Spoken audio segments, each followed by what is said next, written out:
In just the last 15 minutes, we saw 18 people run this red light here behind me. That is more than one person a minute. As you can see, things are thawing out across the city today, but there is concern among district leaders about refreezing overnight. KYTC says there are 90% fewer fatalities in roundabouts than in traditional intersections, and they're hoping more intersections throughout the state start to look like this one. Where you can see behind me, a swimming pool is the only thing left standing from this house fire. We asked them two questions. Do you use body cameras? And if you do all of your officers have them? Your basics, so milk, eggs, and bread, would have cost you about $7 3 years ago. Today, customers are paying closer to $10. But it's also a big star-studded event in the middle of Louisville. And it seemed like we were in the clear for a minute there, but the snow has started falling again. Rough conditions on this road, very hit and miss depending on where you're at. This road specifically, I'll switch the camera. But as more people are traveling now than ever before, it begs the question, is the airport built for it? These posts are all that's left of the sign that used to be right here. Be careful if you're out here on the south side of town tonight. We're going to continue to get you more information as we learn it about what happened here at the Axis Apartments. The number of English learners has increased throughout the year. Opponents of Amendment 2 say this is not the end of their fight either. They say they plan to advocate in Frankfurt for better funding for public schools in the next legislative session. Wait, walk sign is on the cross. When the walk sign gives you the go-ahead, you're supposed to feel safe crossing from one side of the street to the other. But since January 1st, nearly 100 walkers, runners, and bicyclists have been killed on Kentucky roads. Jason Schubert was up before the sun last week, counting. Yep, there's one. Every time a car ran a red light, adding a tally. I'm thinking about me as a pedestrian, but also thinking about our community members who don't have access to a vehicle and who being a pedestrian is their primary mode of transit. Schubert is the board chair of Front Runners Lexington, a local LGBTQ+ running group. Last week, dozens of members led counts like this one all over town at some of the busiest intersections in the city. It is a city issue, but also a statewide issue.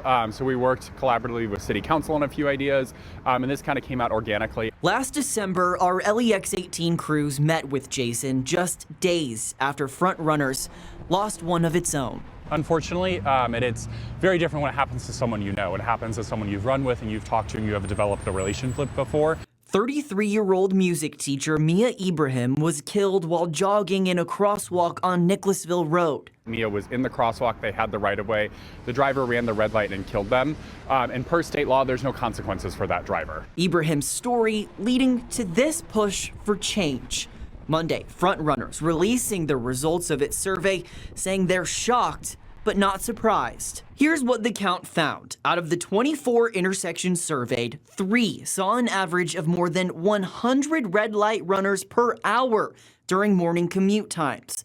5 intersections saw between 50 and 99 per hour. The worst intersection, Alumni Drive and Manowar Boulevard, where an average of 142 people didn't stop for a red light in 1 hour. It's not just the flagrant, the light turns red, 3 seconds later a vehicle enters. It's also the people that are turning and entering the intersections after the light turns red. The group's hope is that its study will be used to improve awareness and enforcement of traffic laws and in turn, 60, 50. Bring the number of runners and walkers hit down to 0. In Lexington, Andrew Lamparski, LEX 18 News. Julia Donahue is focused on the sweeter things in life. A cake decorator with a young family living a quiet life in Cynthiana. I got a little TikTok following. But exactly 5 years ago, Donahue didn't know if she had a future at all. It's a little fuzzy, but I'll try to remember for you. On March 6th, 2020, Donahue, at the time just 27 and a baker at Walmart, became the first person in the state to test positive for COVID-19. A diagnosis that led to 2 weeks in the hospital fighting for her life. I tried to prepare myself for the worst too when they told me I'd be on a ventilator and they didn't know what was wrong with me, so I tried to say my goodbyes to the people I love, so just in case, you know. Outside her hospital room, the test results sent shockwaves. At this time, it is a single case. It was expected. Declaring a state of emergency certainly doesn't mean any family should panic. It just means that we're going to be ready. At the time, had you heard of COVID or the coronavirus? Not really. I might have heard the name mentioned through social media one time, but I wasn't thinking much of it. In the coming weeks, months, and years, the number of COVID-19 cases in Kentucky would quickly grow from 1 to nearly 2 million. Over 20,000 people didn't survive, but Donahue made it home. I've got so much to live for, and I'm really appreciative of the doctors and God and everybody that prayed for me. Like, I'm so happy to still be here. What is your life like now? It's comfortable, happy, I'm blessed. I'm trying to live life to the fullest. Her time now filled with a toddler and a business of her own, where March 6, 2020 feels like a different lifetime. In Harrison County, Andrew Lamparski, LEX 18 News.